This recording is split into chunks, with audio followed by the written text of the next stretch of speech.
Hello, everybody. I hope everybody is having or has had, as we go into the weekend, a beautiful, amazing, blessed week.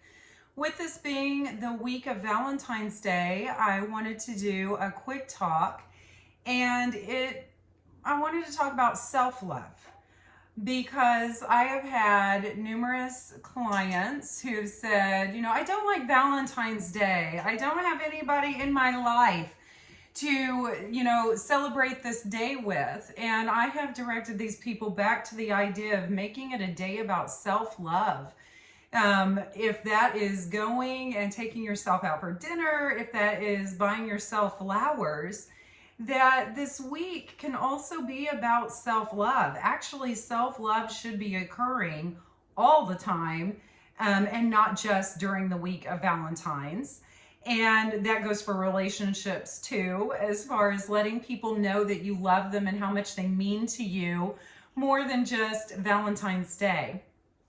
But in talking about self-love, I wanted to just encourage all of you to try to wrap your mind around this for a minute, that many of us are taught that self-love is selfish.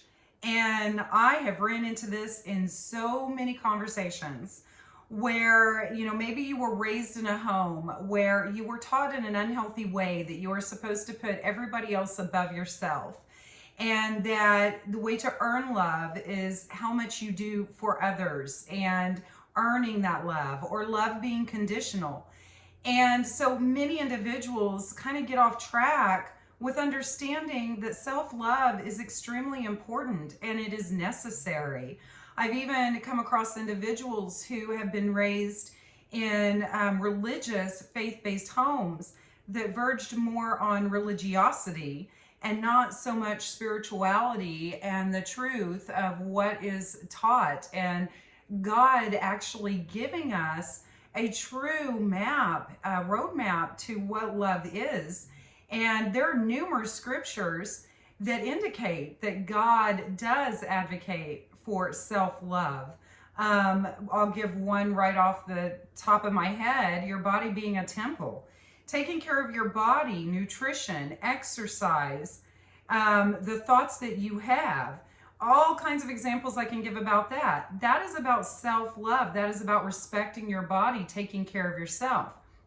That can go into every area, such as spiritual, mental, physical, emotional, in regards to the love that you give yourself, the time that you take for yourself, the boundaries that you put into place for yourself. So in talking about self-love and it not being selfish, what I wanted to put out there on the table today is, how are you showing yourself self-love? Are you taking time? Are you looking at it as it being necessary? That it is an actual healthy thing, that if not every day, a little bit, at least every week, you should be doing something that is self-love. And I wanted to add to this too, that I have a tendency to, and it used to be very unhealthy and a lot worse, I put everybody before myself. And if I were to put myself first in any way, shape, or form, even a little bit, I would feel so uncomfortable. I would feel like I was being mean, or I wasn't caring about other people. I was being egocentric. That was so far from the truth. I mean, even a little bit of putting a boundary in place, or telling somebody no, or me absolutely knowing I didn't want to do something, or something wasn't the best for me, but I didn't want to hurt other people's feelings, or, I would push through, and I would always self-sacrifice myself and put myself on the back burner. And, even with goals and different things in life, I would put those goals off into the, shadows, or behind a closed door, the back burner, because it was about taking care of everybody else. And the thing is, taking care of other people, that never comes to an end. That's why you've got to have a balance. If you're an empath and you're a caretaker, that you have a balance there between caring for other people and caring for yourself. So it has been many years that I finally had committed years back. It is time for me to make some tremendous, massive changes, as uncomfortable as they may be. Everything from not working 6 to 7 days a week, neglecting my own spiritual, mental, physical, emotional health, thinking that hobbies and things that I love to do, that's like if I have time, that's if nobody else needs me, there's nothing else to clean or take care of, or those kept getting pushed aside over and over again, and they were going to continue to be pushed aside. And so when I made this commitment that I was going to make this change, yes, it felt very uncomfortable. Saying no, putting up these boundaries, I had to push through the uncomfortable, because the other thing is that I teach, just because something is uncomfortable doesn't mean it's unhealthy. It's just unfamiliar and alienistic to you. So if you're wanting to make those changes, you have to step through that discomfort in order to become comfortable with the healthy. That being said, I look back and I reflect on how I was living my life and the messages that were downloaded in my mind from my upbringing.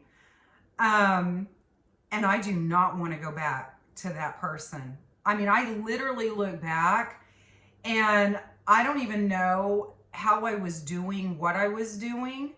And so fast forward, let's go forward. When I started making these changes, I created balance in my life. I recognized that my self-care and my self-love is important for my healing. It's important for me being the best version of myself. It is important for me to be the best caring person, caretaker of the individuals around me, family, friends, clients, you name it. So I started to make these changes. Now, some changes, I have made tremendous progress. I am not the same person.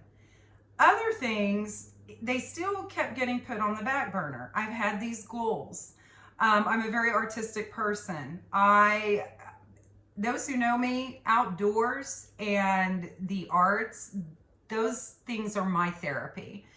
And so these things have been put on the back burner. I've had in my mind for years, that I want to get back involved in maybe a modern adult dance class.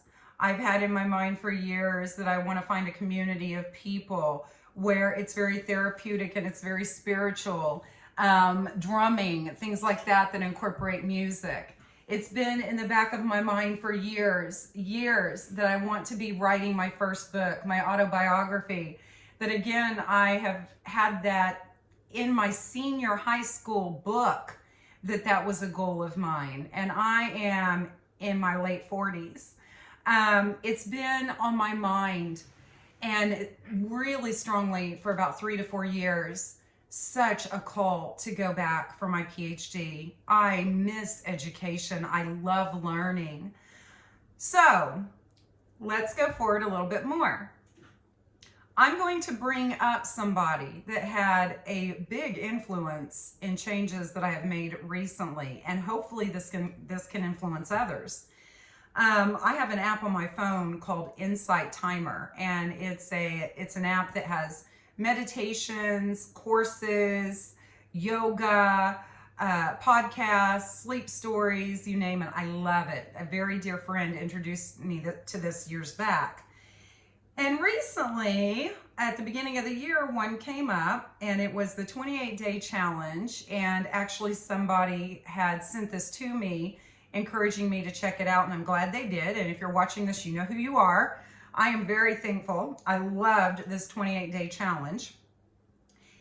And it was a 4-week course, about 10 to 15 minutes every morning, where you listen to concepts and ideas on becoming the best version of you, the new you for the new year. And it was 4 weeks, and each week was a teacher, a different teacher. The last week, I truly enjoyed listening to this gentleman.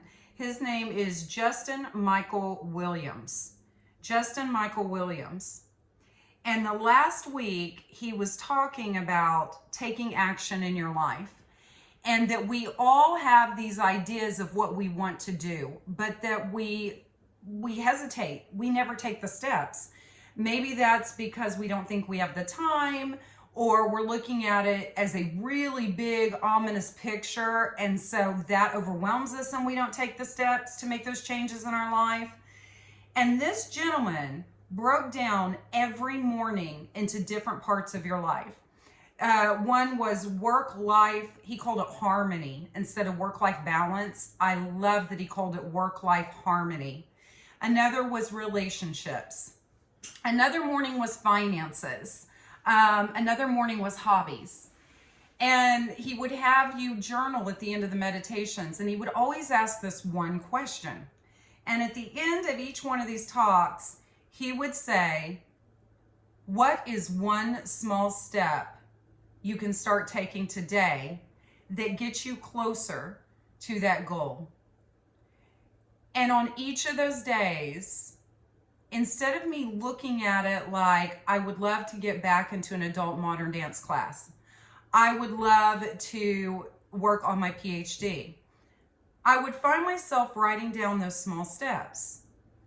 Look online for the closest adult modern dance classes. Look online for adult pottery classes. Look online for, groups of people that are spiritual and have like classes that are therapeutic and incorporate the arts. Look at universities that actually have the programs that you are wanting to get your PhD in. Those small steps led to me finding that information. That small step led to another small step of I am now involved in an online drum community, and I have been learning drumming, and it's a combination of breathing and body movement and drumming and community, and it is amazing. I am on a waiting list for an adult pottery class. I also have reached out to a university and did not come across this university years back. So that's another part of that, looking at the timing of things. But we won't go into that today. Came across a university that is very well known that I had not heard about, that has a whole program with numerous PhDs in mind-body medicine and emphasis on psychology. I've reached out to them. They've reached back out to me. That step has led into looking back into scholarships and starting to write down and plan ahead, making this happen. The other thing that has happened, when he said, what is one small step you can take towards your goal? Writing that autobiography, I want to start writing. What's interesting is I recently had a client that is working on their dissertation. And when I'm talking to this client and this client is feeling extremely overwhelmed, that client said, how in the world am I supposed to write this paper that is hundreds of pages?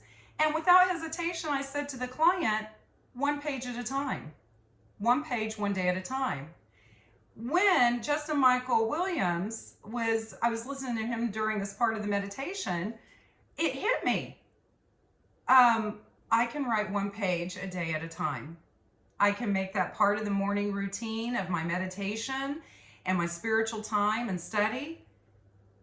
And I will let you know that book is getting written. So let's go back and do an overview. This week is about love. It is not just about love for others, but love for yourself. It's about self-love.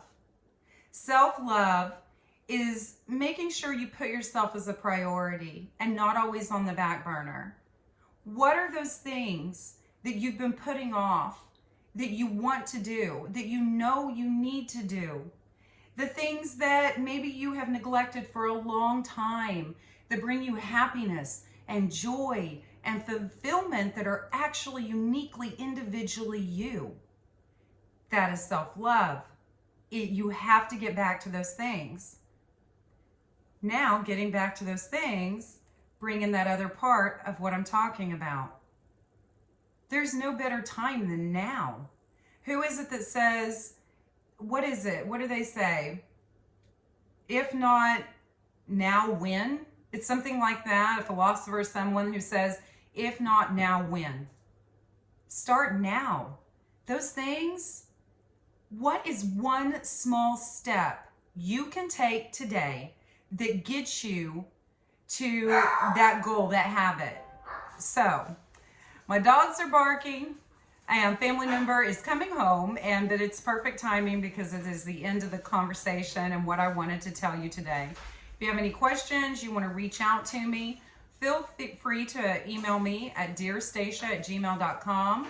Also, if you're interested in anything I said and want to know more about it, whether it's the drumming class that is online, anybody can get involved in this. It's out of Canada. Or if you want to know more about the app that I was talking about, also feel free to reach out to me and I can direct you in regards to that. So right now, take these things that came up in your mind while I was doing this talk, write them down on a pad of paper, and ask yourself, what is one small step I can do today that gets me closer to my goal? All right? All right, guys. Have an amazing, beautiful, blessed weekend, and I will talk to you guys soon. Bye-bye.